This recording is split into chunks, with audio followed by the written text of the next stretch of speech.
Wahudumu wa bodaboda katika kaunti ya Bungoma wameelezea kujitolea kwao katika kushirikiana na vitengo vya usalama ili kukabiliana na utovu wa usalama unaohusishwa na sekta hiyo ya bodaboda. Haya yamejiri baada ya kamishna wa Bungoma Thomas Sankei kuandaa kikao cha usalama pamoja na wahudumu au viongozi wa bodaboda kutoka maeneo yote kaunti ya Bungoma. Tazama. Tukiwa na county security team na viongozi wa bodaboda kutoka kaunti yetu. Kaunti zetu zote 13 zinawakilishwa.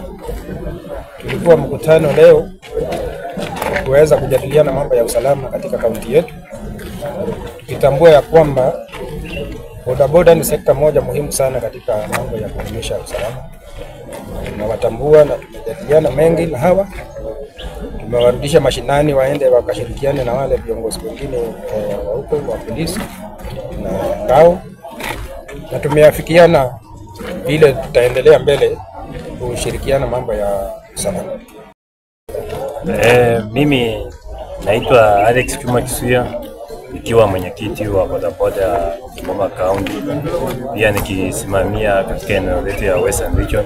Na leo nashukuru County Commissioner wetu na Security Committee akiwamo na County Commander na County Head Commander, na tumeongea mambo ya usalama na tumeweka mikakati kama sisi watu wa bodaboda tunaenda kushirikiana na vyombo vya ulinzi tuhakikishe kaunti yetu ya Bungoma iko na amani na hatutakubali mtu atoke nje kuja kuharibu amani katika kaunti yetu.